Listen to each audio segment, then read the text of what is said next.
जय हिंद प्यारे बच्चों। आइए आप लोग का स्वागत है हमारे YouTube channel study with NV sir में। बच्चों ने कुछ लोगों ने कहा था कि सर जी मानव जनन तंत्र थोड़ा सा एक्सप्लेन करेंगे, तो आज हम लोग पढ़ेंगे मानव जनन तंत्र, जो कि क्लास हाई स्कूल का बेसिक है। अगर देखा जाए उसी लेवल का पढ़ाया जा रहा है आपका हाई स्कूल के अकॉर्डिंग। देखिए हम लोग पढ़ेंगे आपके पास क्या, मानव जनन तंत्र या फिर मानव में जनन कह सकते हैं।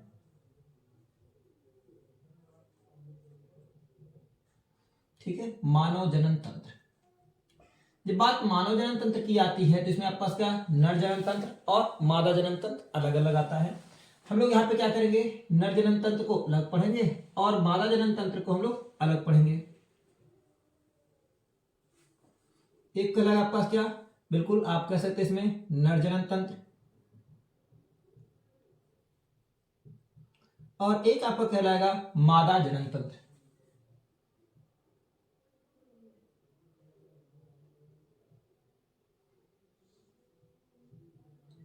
देखिए मनुष्य के अंदर अगर देखा जाए तो बेसिकली लैंगिक द्विरूपता पाई जाती है। लैंगिक द्विरूपता का अर्थ क्या होता है, मनुष्य में अगर देखा जाए तो मनुष्य जो है उसमें क्या होगा, नर जो होते हैं वो अलग होते हैं, मतलब रंग रूप अलग अलग, या फिर क्या उनकी आवाज, कुछ ऐसे लक्षण होते हैं जिसमें क्या हम लोग नर और मादा को विभेद कर सकते हैं।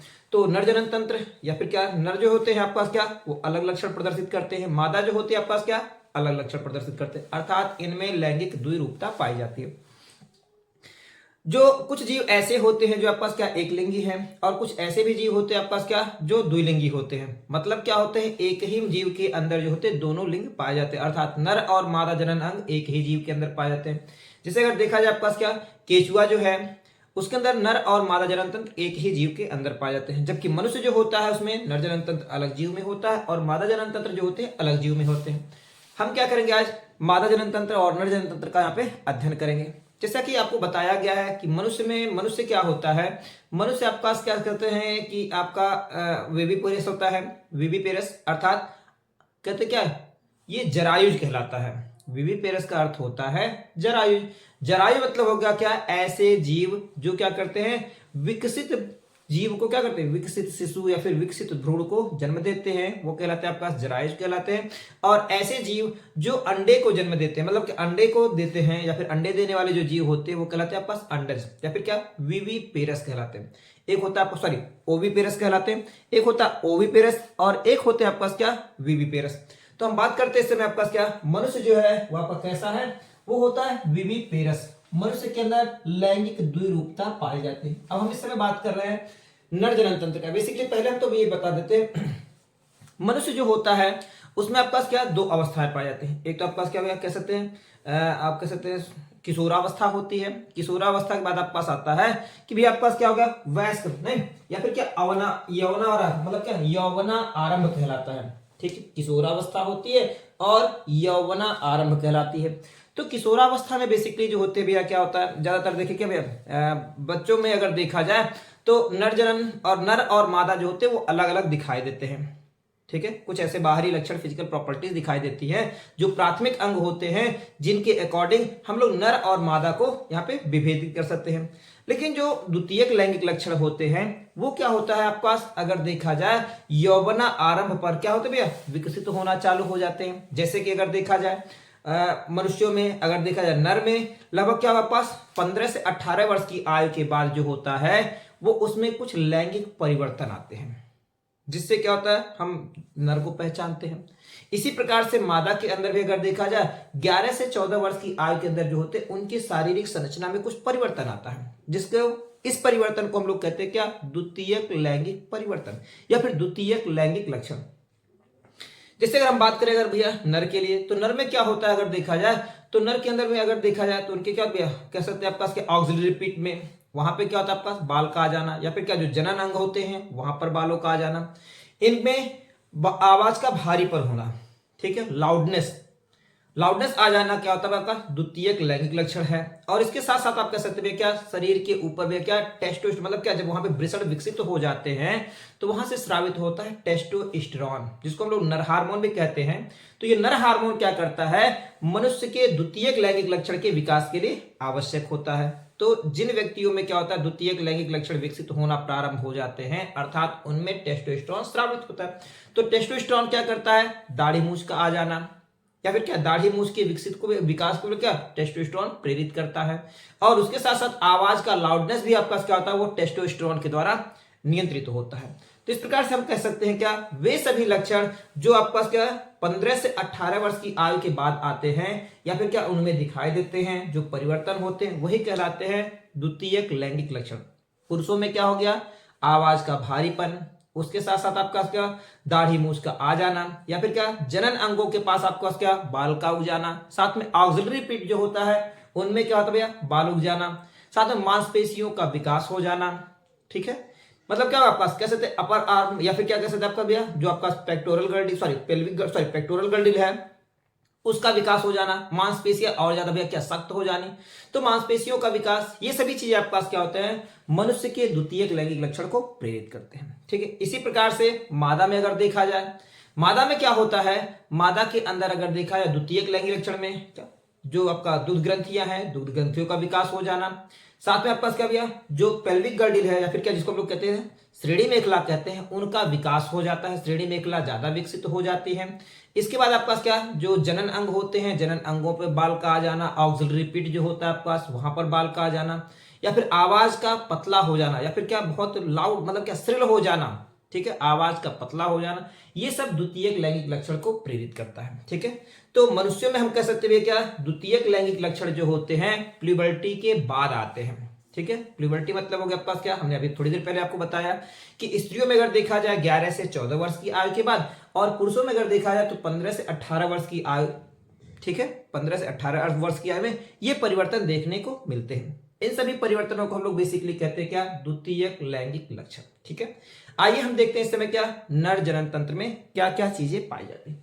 देखिए नर जनन तंत्र का अगर बात करें तो नर जनन तंत्र में सबसे पहले बात होती है आपका क्या, एक तो होती है आपका यूरिनरी ब्लैडर, ये यूरिनरी ब्लैडर है। ठीक है, जिसको हम लोग कहते थे मूत्राशय, और उसके बाद आता है आपका क्या, ये होता है यूरेथ्रा, जिसको हम लोग कहते हैं मूत्र मार्ग, ये यूरेथ्रा है।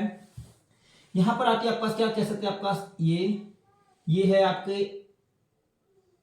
मूत्र मार्ग नहीं बल्कि आप कह सकते हैं क्या भैया, ये है वृक्क से आने वाले आपका क्या मूत्र नलिका कहलाते, नहीं बिल्कुल यहां से आएगी इस तरह से। तो हम लोग क्या करेंगे, इस तरह से फिगर आप भी ड्रा करते रहिए हाई स्कूल वाले बच्चों। बेसिकली आपके पास क्या ये नर जनन तंत्र और मादा जनन तंत्र के बारे में हम लोग डिटेल में यहाँ पे पढ़ने वाले हैं। ये है आपके पास क्या, इसके बाद देखिए आपके पास ये कह सकते हैं मांसपेशियों का बना हुआ आपके पास क्या सिलेंड्रिकल आपके पास क्या भाग है।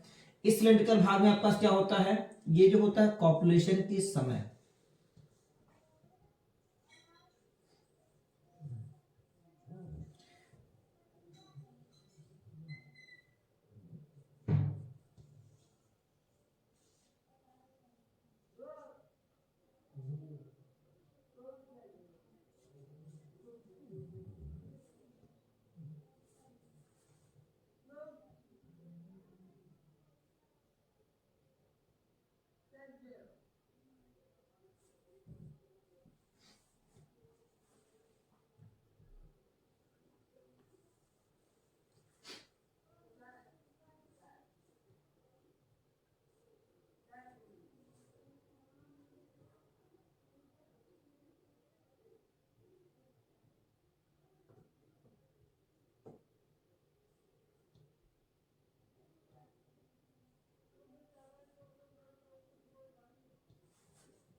यहाँ पर आपको पाया जाएगा आपका यहाँ पे होती है प्रोस्टेट ग्रंथि, जो आपके पास क्या ये पूरे यूरेथ्रा के चारों ओर पाई जाती है, प्रोस्टेट ग्रंथि कहलाती है।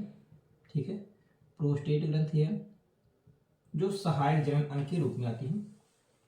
इसके बाद आता है आपके पास क्या, ये जो है कह सकते हैं आपके पास क्या बिल्कुल शुक्रवाहिनी है,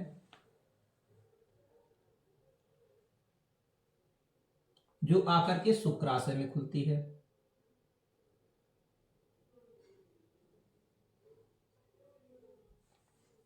ठीक है बच्चों, ये पाया जाता है वृषण के ऊपर एक अति कुंडलित लगभग 6 मीटर लंबी ये नलिकाकार संरचना होती है, जिसको हम लोग कहते हैं अधिवृषण।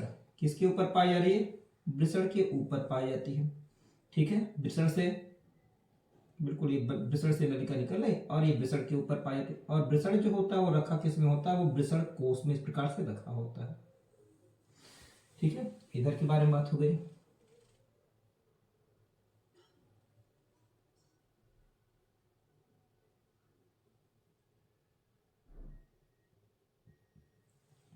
इसी प्रकार से ये दूसरा भी आपका यूरेथ्रा वाला भाग है, सॉरी शुक्रवाहिनी का भाग।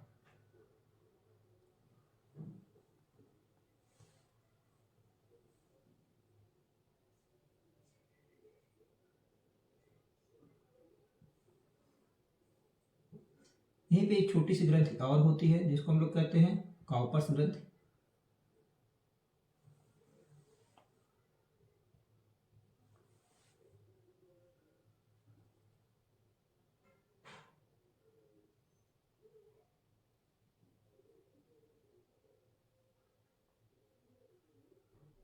और यहाँ भी आपका क्या ऐसी जाल का आकार संरचना लगभग 6 मीटर। अधिवृषण किसके ऊपर, वृषण के ऊपर।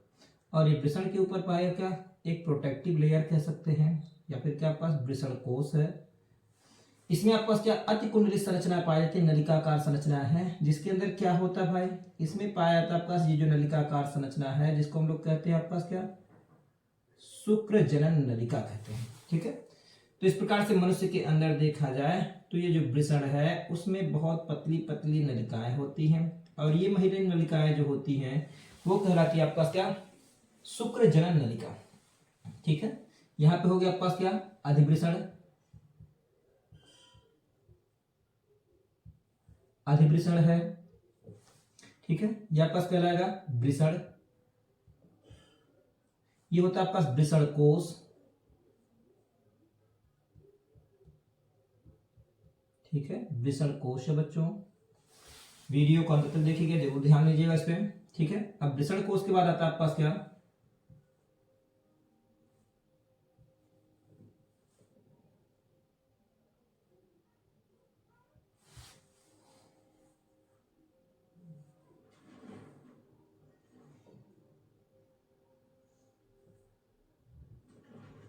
संरचना थोड़ी सी ठीक बनाने के चक्कर में।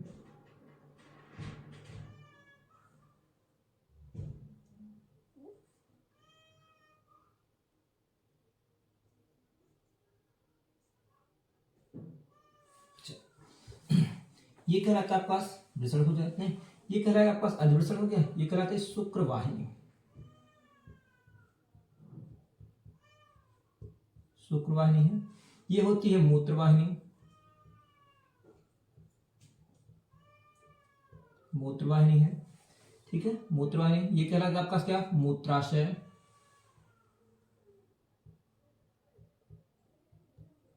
मूत्राशय है जिसमें यूरिन आकर के इकट्ठा होता है। ये होती है आपके पास क्या, प्रोस्टेट ग्रंथि। प्रोस्टेट ग्रंथि। ठीक है बच्चों, ये होती है आपकी काउपर ग्रंथि।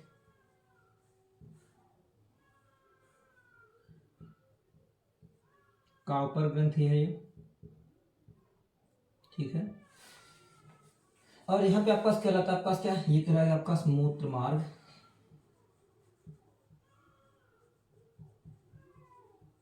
ठीक है, इसको हम लोग शीर्षण भी कहते हैं। ठीक है, कॉपलेटरी ऑर्गन आपके पास है, आप कह सकते हैं इसमें आपके पास क्या, एक और ग्लैंड होती है जिसको हम लोग बेसिकली पेरिनियल ग्लैंड भी कहते हैं। ठीक है, यहीं पे आपके पास एक और ग्लैंड है जिसको हम लोग कहते हैं पेरिनियल ग्लैंड। ठीक है, छोटा सा लेके चलिए, पेरिनियल ग्लैंड, पेरिनियल ग्रंथि। ठीक है, पेरिनियल ग्रंथ आप नहीं लिखेंगे, पेरिनियल ग्रंथ का काम क्या है बेसिकली हम ये आपको बता दें। पेरिनियल ग्रंथ हम यहाँ पे लिख रहे हैं, पेरिनियल ग्रंथ का काम क्या होता है, ये जो शुक्राणु जब उत्सर्जित होते हैं तो उसमें क्या होगा, सीमेन में इनके भी स्रावित पदार्थ पाए जाते हैं, तो इसको हम लोग इस समय नहीं लिख रहे। ध्यान दीजिए, जो आपके पास क्या कहा गया ना, आपके पास अधिवृषण कितना हो गया, आपके पास 6 मीटर। ठीक है, और आपका शुक्रवाहिनी जो होती है, शुक्रवाहिनी बेसिकली कह सकते हैं क्या, 45 से 50 या फिर 40 से 45, 45 से आपका क्या 50 सेंटीमीटर है, 45 से 50 सेंटीमीटर होता है। इसकी लंबाई होती है 45 to 50 सेंटीमीटर होती है, और अधिवृषण जो होती है आपके पास क्या, लगभग 6 मीटर लंबी होती है। ठीक है, अब हम बात करते हैं इसमें आपके पास क्या क्या है, ध्यान दें। मनुष्य में क्या पास एक बेलनाकार आपका शीश्न होता है जो क्या करता है शुक्राणुओं को भैया क्या करता है भैया मादा जनन तंत्र के अंदर भैया उत्सर्जित करने में सहायता करता है। अगला आता है आपके पास क्या वृषण है और वृषण कोश है। तो वृषण और वृषण कोश का काम क्या है, देखिए वृषण कोश जो होता है वृषण कोश जिसमें वृषण रखा होता है, ठीक है, वृषण जिसमें रखा हुआ वृषण कोश ये क्या करता है, ये मनुष्य में उदर गुहा से बाहर होता है, एब्डोमेन से बाहर होता है। एब्डोमेन से बाहर होने का क्या कारण है भाई बच्चों, जो शुक्र जनन की प्रक्रिया होती है वो शरीर के तापमान पे संभव नहीं है, अर्थात शरीर के तापमान पर शुक्राणुओं का परिपक्व नहीं हो पाता, शुक्राणु मैच्योर नहीं हो पाते हैं, जिसके कारण मनुष्य के अंदर देखा जाए अगर तो ये क्या करता है आपका जो वृषण कोश होता है वो क्या करता है उदर गुहा से बाहर होता है, जो क्या करता है इसके तापमान को वृषण के तापमान को 2 से 3 अंश सेंटीग्रेड क्या करता है कम करने का कार्य करता है, जिसपे शुक्र जनन की प्रक्रिया आसान हो जाती है और शुक्राणु जो होते हैं वो ज्यादा से ज्यादा क्या होते हैं परिपक्व होते हैं। बात आती है वृषण, तो वृषण आपके पास क्या होगा, इसमें आपके पास क्या होगा, इसमें पाई जाती है क्या नलिकाओं का जाल है, ठीक है, नलिकाओं का जाल जिसको कहते हैं रेटी टेस्टिस, नलिकाओं का जाल, और जो नलिकाओं का जाल होता है उसको कहते हैं रेटी टेस्टिस कहा जाता है, ठीक है।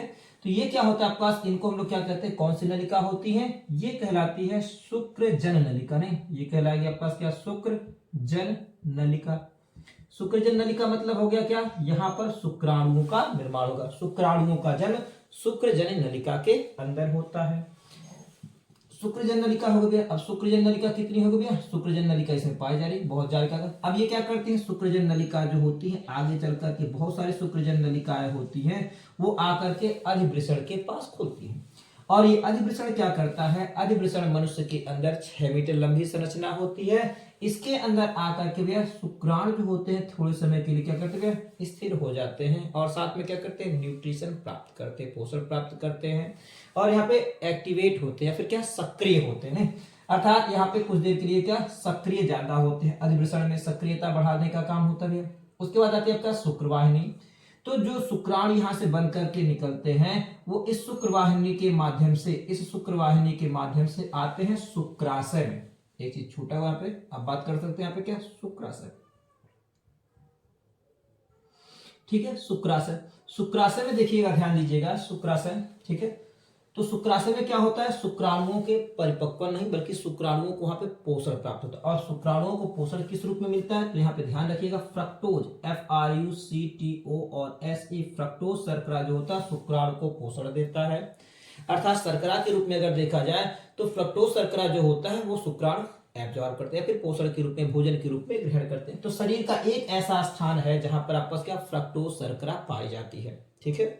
आइए बच्चों अब क्या होगा आपके पास, ये ध्यान दीजिए शुक्रवाहिनी है जो कि आपके पास क्या 45 से 50 सेंटीमीटर की होती है, ठीक है, ये आपके पास क्या हो गया इस तरह से आपके पास मूत्रवाहिनी के आसपास से होती हुई गुजरती है, आती है क्या शुक्राशय में खुलती है।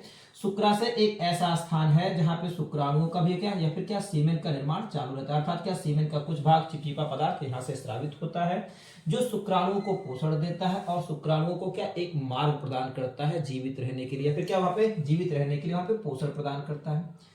इसके बाद आता है आपके पास क्या प्रोस्टेट ग्रंथि, ये आपके पास क्या होती है, मनुष्य में प्रोस्टेट ग्रंथि जो होती है वो सहायक जनन ग्रंथि होती है, प्रोस्टेट ग्रंथि हो गई, काउपर ग्रंथि हो गई, साथ में आपका क्या हो गया, साथ में हमारे पास हो गई पेरिनियल ग्रंथि, ये सहायक जनन अंग के रूप में पाई जाती है, ठीक है। मूत्र मार्ग, ये आपके पास मूत्र मार्ग एक ऐसा मार्ग होता है जहां से शुक्राणु और मूत्र अर्थात यूरिन जो होते हैं दोनों वे क्या होते हैं उनका कॉमन पथ होता है, अर्थात मतलब क्या होता है दोनों यहीं से पास आउट होते हैं, तो इन दोनों का कॉमन पथ आपका यही है। ध्यान ये रखिएगा, हमें अगर भैया बोर्ड परीक्षा में अगर हमको इसको लिखना है तो हम लोग क्या करेंगे धीरे धीरे एक स्टेप, जैसे हमारे पास यूपी बोर्ड एग्जाम या फिर क्या अन्य बोर्ड एग्जाम में हमारे पास क्या होता है इन सभी चीज का सचित्र वर्णन करने के लिए पूछा जाता है। क्लास अगर 10th के बारे में बात करें उसमें भी आपके पास नरजनन तंत्र है, तो नरजनन तंत्र का अगर बात आती है तो नरजनन तंत्र में हम लोग क्या करेंगे फिगर ड्रा करेंगे, पहले सबसे पहले ऊपर क्या हेडिंग डालेंगे नरजनन तंत्र, 2-3 पॉइंट उसमें लिखेंगे नरजनन तंत्र में क्या है, ठीक है। उसके बाद हम लोग क्या करेंगे चालू करते हैं यहाँ से वृषण कोश, हेडिंग रहेगा आपके पास क्या वृषण कोश, इसमें क्या लिखेंगे मनुष्य में भैया ये वृषण कोश एक थैलेनुमा संरचना होता है जिसमें वृषण रखा होता है, ठीक है। वृषण क्या होता है भैया, अब जब वृषण भैया थैले में रखा हुआ है तो स्वाभाविक बात है क्या, ये उदर गुहा से बाहर होता है। वृषण कोश जो होता है उदर गुहा अर्थात एब्डोमेन, पेट अर्थात क्या, पेट से ये बाहर होता है। ठीक है, बाहर होने का क्या कारण है भैया, तो बाहर होने का कारण है भैया क्या, इसमें भैया क्या, शुक्र जो जनन की क्रिया है अर्थात जो शुक्राणुओं के निर्माण की क्रिया है वो क्या होती है, शरीर से कम तापमान पे होती है। अगर तापमान ज्यादा होगा तो शुक्राणुओं का परिपक्व नहीं हो पाएगा। इसलिए क्या होता है आपके पास, ये जो होता है आपका कह सकते हैं आपका क्या, जो वृषण कोश होता है वो शरीर से बाहर है जिसमें वृषण रखा होता है। कितना तापमान कम करता है भैया, तो भैया ये तापमान कम करने का काम करता है, 2 से 3 अंश सेंटीग्रेड तापमान कम करता है। सर्दी के दिनों में क्या होता है बच्चों, सर्दी के दिनों में आपके पास क्या, जो वृषण है वो क्या करता है आपके पास, ये मस्कुलर होता है, संकुचनशील है। वो क्या करता है, अपने तापमान को संतुलित करने के लिए भैया शरीर के संपर्क में आ जाता है, भैया शरीर के भैया समीप आ जाता है, जिससे क्या, स्पर्मेटोजेनेसिस क्रिया प्रॉपर होती रहे अर्थात शुक्रजनन की क्रिया प्रॉपर होती है। लेकिन गर्मी के दिनों में अगर देखा जाए तो यही वृषण जो होता है वो शरीर से क्या होता है, वो दूर होता है। ठीक है, तो वृषण जो होता है वो क्या करता है, अपने आप सर्दी के दिनों में पास होना और वह क्या, गर्मी के दिनों में शरीर से दूर हो जाना, ये काम होता है। ठीक है, अगला आता है आपके पास क्या भैया ध्यान दीजिए, तो हो गया हमारे पास क्या, वृषण कोश के बारे में हमने पढ़ ली। अगला हेडिंग आता है वृषण। वृषण मनुष्य के अंदर जो होता है एक जोड़ी वृषण पाया जाता है, जिसके अंदर क्या होती है, बहुत सारी महीन महीन नलिकाएं होती हैं, और ये नलिकाएं जो होती है वो कहलाती हैं शुक्र जनन नलिका। शुक्र जनन नलिका का काम क्या भैया, इसमें शुक्राणुओं का मतलब क्या होगा, जन्म हो गया, फिर क्या, शुक्राणुओं के निर्माण की प्रक्रिया होगी अर्धसूत्री विभाजन के द्वारा। ठीक है, तो ये आपके पास क्या, शुक्र जनन नलिका कहलाती है। बहुत सारी शुक्र जनन नलिकाएं मिलकर के आगे चल करके आते हैं, किसमें खुलती भैया, अधिवृषण में। ठीक है, अधिवृषण क्या है, अधिवृषण लगभग 6 मीटर लंबा आपके पास क्या, अतिकुंडली संरचना होता है जो वृषण के ऊपर रखा होता है। यहां से आप कह सकते हैं, यहां से टेस्टोस्टेरोन नामक हार्मोन स्रावित होता है, जिसको हम लोग कहते हैं नर हार्मोन। नर हार्मोन क्या करता है, नर हार्मोन जो होता है द्वितीयक लैंगिक लक्षणों के विकास के लिए सहायक होता है। हमने अभी बताया थोड़ी पहले, द्वितीयक लैंगिक लक्षण मनुष्य में अगर नर के लिए कहा जाए तो क्या होता है, शरीर के ऊपर ये क्या, दाढ़ी मूछ का आ जाना या फिर क्या, बाल का उग जाना, ये द्वितीयक लैंगिक लक्षण है। आवाज का भारीपन होना, ठीक है, द्वितीयक लैंगिक लक्षण। गुस्सा आना, क्रोध आना, ये भी आपके पास क्या, द्वितीयक लैंगिक लक्षण है। साथ में आपके पास क्या हो गया, नर जनन तंत्र या फिर क्या आप कह सकते हैं भैया, नर जनन तंत्र के आसपास जो होते हैं वो आपके पास क्या हो गया, भैया बाल का उग जाना, ऑक्सिलरी पिट में बाल का मतलब क्या, बाल का उग जाना। साथ में आपके पास क्या, मांसपेशियां सख्त हो जाना, ठीक है, मांसपेशियों का सख्त हो जाना। और क्या हो गया, अपर आर्म वाला आपका जो कह सकते हैं आपका क्या, जिसको हम लोग कहते हैं पेक्टोरल गर्डिल या फिर अंश मेखला, उनकी जो आपका क्या, जो चौड़ाई होती, थिकनेस होती है वो क्या होती है, बढ़ जाती है, पसलियां मजबूत हो जाती हैं। ये सब प्रॉपर्टी जो होती है आपका क्या, नर जनन तंत्र का होता है या फिर क्या है, टेस्टोस्टेरोन हार्मोन का होता है, जिसके स्रावण के फलस्वरूप मनुष्य के अंदर ये द्वितीयक लैंगिक लक्षण आ जाते हैं। ठीक है, अगली बात आती है आपका क्या, शुक्रवाहिनी की। शुक्रवाहिनी जो होती है मनुष्य के अंदर जो होती है भैया, नर में अगर देखा जाए तो आपके पास क्या, एक जोड़ी शुक्रवाहिनी है जो शुक्राणुओं को अधिवृषण से कलेक्ट करके कहां तक ले जाती है भैया, शुक्राशय तक ले जाती है। इसकी कुल लंबाई लगभग 45 से 50 सेंटीमीटर होती है। ठीक है, ये आके खुलती किसमें भैया, शुक्राशय में। शुक्राशय एक ऐसा स्थान है जहां पर शुक्राणुओं को पोषण प्राप्त होता है, और पोषण में बेसिकली क्या होता है, फ्रक्टोज मिलता है। ठीक है, फ्रक्टोज है, साथ में यहाँ पे कुछ चिपचिपा पदार्थ स्रावित होता है, जो क्या करता है, शुक्राणुओं को एक निश्चित मार्ग अर्थात सीमेन बनाने में वो क्या होता है, सहायक होता है। इसके बाद आती है आपके पास क्या, प्रोस्टेट ग्रंथि है और साथ में काउपर ग्रंथि। प्रोस्टेट ग्रंथि और काउपर ग्रंथि जो होती है कुछ आपके पास पदार्थ को स्रावित करते हैं, जो क्या करती हैं, जैसा कि आपको बताया गया कि भी आपके पास ये जो यूरिन है, हमारे पास ये यूरिन और शुक्राणु दोनों के लिए कॉमन पथ है। अतः क्या होता है, ये मार्ग जो होता है वो क्या होता है, हल्का सा, यूरिन का जो पीएच होता है स्लाइटली एसिडिक होने के कारण ये मार्ग हल्का सा अम्लीय हो जाता है। तो यहां से जो स्रावित होने वाले पदार्थ होते हैं वो हल्के से क्षारीय होते हैं। क्षारीय होने के कारण क्या होता है, जब इनका श्रावण होता है तो क्षार के साथ ये क्षारीय पदार्थ, चिपचिपा पदार्थ भी स्रावित होता है, जो क्या करता है, इस मार्ग को क्या करता है, उसको उदासीन बनाने का कार्य करता है। अगला चीज क्या आता है, यहाँ पे आपके पास कुछ और चीजें स्रावित होती हैं, जो क्या करती हैं, काउपर ग्रंथि से स्रावित होने वाले पदार्थ जो होते हैं वो क्या करते हैं, लुब्रिकेंट होते हैं, चिपचिपे होते हैं। लुब्रिकेंट जो होते हैं, सेमेन ओजलिन भी इसमें पाई जाती है। ये क्या करते हैं, ये करते हुए शुक्राणुओं को गतिशीलता प्रदान करते हैं, अर्थात मार्ग जो होता है वो क्या हुआ, चिपचिपा होने के कारण शुक्राणु इसमें क्या करते हैं, शीघ्रता से गति कर सकते हैं और सुगमता से एक स्थान से दूसरे स्थान तक जा सकते हैं। तो ये काम किसका होता है भैया आपके पास, वो प्रोस्टेट ग्रंथि और काउपर ग्रंथि का होता है। ठीक है, बाद में आता है आपके पास क्या, मूत्र मार्ग। मूत्र मार्ग आपके पास क्या है, एक ऐसा मार्ग है जिसमें आपके पास क्या, जिसके लिए कह सकते हैं आपके पास क्या, यहाँ से यूरिन अर्थात मूत्र भी निकल सकता है और समय पे आपके पास क्या होता है, यहाँ से स्पर्म भी या फिर सीमेन भी इजेक्ट होता है। ठीक है, बात अगली आती है शीश्न। शीश्न क्या होता है आपके पास, शीश्न आपके पास क्या, नरजन तंत्र में एक बेलनाकार आपके पास क्या होगा, संरचना है जो क्या करता है, शुक्राणुओं को भैया फीमेल रिप्रोडक्टिव आर्गन में मादा जनन तंत्र के अंदर भैया क्या होगा, शुक्राणुओं को भैया अंतःक्षेपित करने का कार्य करता है। ठीक है, तो इस प्रकार से आपके पास क्या हो गया, ये नरजन तंत्र है जिसके बारे में हमने आपको डिटेल बताई। और एक चीज ध्यान दीजिएगा, इसके बाद आता है आपके पास क्या, कभी कभी पूछ लेता शुक्राणु की संरचना बताइए। तो शुक्राणु है क्या, शुक्राणु की संरचना पे थोड़ी सी बात करते हैं। शुक्राणु में देखिए आगे आपके पास क्या, बेसिकली आपके पास क्या, शुक्राणु जो है वो कुछ इस प्रकार की संरचना का पास है। इसमें आपके पास क्या है भैया, केंद्रक होता है या फिर आपके पास क्या कह सकते हैं, गुणसूत्र है। ठीक है, गुणसूत्र है। इसके ऊपर एक टोपी नुमा संरचना पाई जाती है बेसिकली। ठीक है, ये टोपी नुमा संरचना बिल्कुल ऐसी ही है कुछ। ठीक है, टोपी नुमा संरचना है जिसको हम लोग एक्रोसोम्स कहते हैं। ठीक है बच्चों, ये एक्रोसोम है। काम क्या होता है, एक्रोसोम जो होता है ये शुक्राणु को भैया भैया प्रोटेक्ट करता है, या फिर प्रोटेक्ट नहीं बल्कि कह सकते इसके सर पे लगा हुआ है। वो क्या करेगा, ये नेक वाला भाग हो गया। नेक के बाद आपके पास कह सकते हैं यहाँ पे भैया क्या, माइट्रोकॉन्ड्रिया नेक हो गया। और ये वाला भाग आपके पास क्या होता है भैया, बिल्कुल मध्य भाग होता है जहां पर माइट्रोकॉन्ड्रिया प्रचुर मात्रा में होती है। और एक अक्ष है जिसके सापेक्ष आपका ये माइट्रोकॉन्ड्रिया है।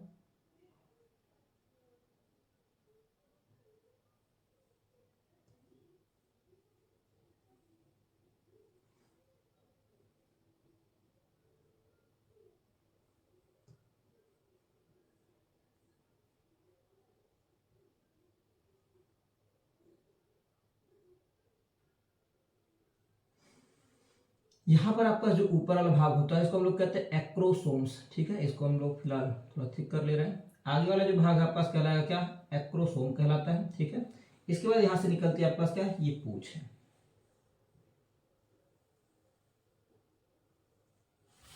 ठीक है, ये पूंछ वाला भाग हो गया। ये आपका नेक वाला भाग है। ये आपका कहला एक्रोसोम, ACRO एक्रोसोम्स, SO और MES। ठीक है, एक्रोसोम्स में हाइलुरोनिडेज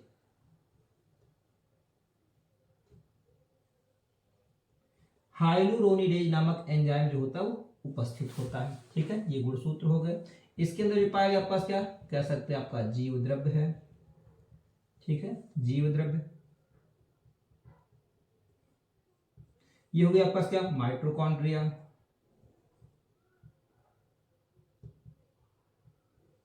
माइट्रोकॉन्ड्रिया है जो क्या करेगा, शुक्राणुओं को गतिशीलता प्रदान करते समय ऊर्जा देगा। ये कहलाता है इसका नेक वाला भाग होता है।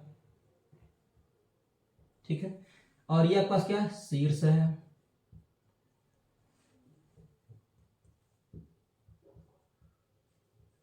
ठीक है, ये होता है मध्य भाग होता है। ये इसकी क्या होती है, पूंछ होता है। ठीक है प्यारे बच्चों, ये ध्यान रखिए आपके पास क्या, ये शीर्ष वाला भाग हो गया और यहां से लेकर के यहां तक आपके पास नेक और मध्य भाग कहलाता है। और इसमें पूंछ, अर्थात भैया इसमें 3 भाग होते हैं। पहला भाग आपका शीर्ष हो गया, दूसरा भाग आपका नेक और मध्य भाग मिलकर के ये होता है, और तीसरा आपके पास पॉइंट जो होता है वो पूंछ होता है। काम क्या होगा वो हम थोड़ा सा देख ले रहे हैं। ये शुक्राणु की संरचना है। ठीक है, 1 2 और 3। शुक्राणु में आपका जो एक्रोसोम्स होता है ये आगे सर के ऊपर लगा हुआ, नहीं काम क्या है ध्यान दीजिएगा पे, एक्रोसोम्स है। इसके अंदर पाया गया आपके पास क्या, हाइलुरोनिडेज एंजाइम होता है। ठीक है, जो हाइलुरोनिडेज एंजाइम होता है वो क्या करता है, ये शुक्राणु की संरचना बच्चों पूछा जाएगा। शीर्ष क्या होता है, शीर्ष ऊपर वाला भाग होता है। शीर्ष के ऊपर भी आपके पास क्या एक्रोसोम्स पाया जाता है। एक्रोसोम्स में हाइलुरोनिडेज एंजाइम उपस्थित होता है। इसमें आपके पास क्या शीर्ष वाले भाग में गुणसूत्र तथा जीवद्रव्य उपस्थित होते हैं। ठीक है, अगला आता है नेक वाला भाग। नेक क्या करता है, नेक एक आपका मध्य भाग, मतलब क्या मध्य भाग और शीर्ष को जोड़ने का काम करता है। और मध्य वाले भाग में आप कह सकते हैं इसमें माइट्रोकॉन्ड्रिया पाई जाती है जो क्या ऊर्जा घर का कार्य कर रही। अर्थात माइट्रोकॉन्ड्रिया जो होती है वो शुक्राणुओं के लिए पावर हाउस का कार्य करती है। और शुक्राणु जो होते हैं भैया इनके पूछे में पावर हाउस लगा हुआ, नहीं अर्थात भैया इनको भैया पावर हाउस की आवश्यकता नहीं, ऊर्जा तो भैया यहीं से मिल रही है। शुक्राणु खूब तेज गति करता हुआ क्या करता है, भैया अंडाणु की तलाश में चल देता है। ठीक है, यहाँ पे देखा जाए अगर हमारे पास तो क्या हुआ, ध्यान दीजिएगा, पूछ काम भैया क्या, पूछ का काम होता है भैया क्या, ये स्लाइटली मूव करते हैं भैया। पूछ जो होता है शुक्राणुओं को गतिशीलता मार्ग बताता है भैया क्या, जिधर के भैया क्या रोटेट करता है शुक्राणु वैसे ही गति करते हैं। भैया हाइलोरोनिडेज का काम क्या होता है, थोड़ा सा ध्यान दीजिए भैया। ये जो अंडाणु होते हैं, अंडाणु के ऊपर ऐसे प्रोटेक्टिव लेयर है, सुरक्षात्मक कवच होता है भैया। अंडाणु जो है वो सुरक्षा भी, ये सुरक्षा के दायरे में होता है भैया हमेशा भैया। क्या होगा, ये फीमेल वाला पार्ट ही जितना भैया क्या सब सुरक्षित, बिल्कुल। ये आपके पास क्या फीमेल रिप्रोडक्टिव ऑर्गन में ये आपके पास जो सेल है वो क्या कर रहा है, इसके ऊपर ये प्रोटेक्टिव लेयर लगी होती है। ये प्रोटेक्टिव स्तर क्या करती है, सुरक्षात्मक आवरण, तो ये अंडाणु को भैया नष्ट होने से बचाती है और साथ में क्या भैया आघात से बचाने का काम करती है। ऐसे इसके ऊपर भी प्रोटेक्टिव। तो हाइलोरोनिडेज भैया जैसे इस सर के ऊपर भैया क्या कोई कैप लगाया, फिर कोई चीज रखी हो, बॉल है और बॉल में क्या भैया द्रव भरा हो ना, पानी भरा हो। तो जैसे बॉल अगर ये सर किसी चीज से टकराएगा तो द्रव जो होगा क्या होगा, अपने आप वो मुक्त होगा। तो कहां पे मुक्त होता है, वो इसके ऊपर जैसे शुक्राणु आए और शुक्राणु जैसे ही अंडाणु के संपर्क में आते हैं तो इनके सर पे जो उपस्थित आपके पास हाइलोरोनिडेज क्या करता है भैया, वो टूट जाता है। और ये क्या होता है भैया, ये जो अस्तर होती है वो धीरे धीरे क्या होती है, इस तरह से नष्ट हो जाती है और शुक्राणु जो होते हैं वो क्या करते हैं, धीरे धीरे अंदर प्रवेश कर जाते हैं। अर्थात भैया शुक्राणु निषेचन के समय ये क्या करते हैं, अंदर प्रवेश कर जाते हैं। और जैसे शुक्राणु अंदर प्रवेश करता है तुरंत इसके बाद क्या होता है, ध्यान ये रखिएगा कि एक ही अंडाणु भैया निषेचन कर सकता है, बाकी अंडाणु भैया क्या, सॉरी एक ही शुक्राणु भैया अंडाणु का निषेचन करता है।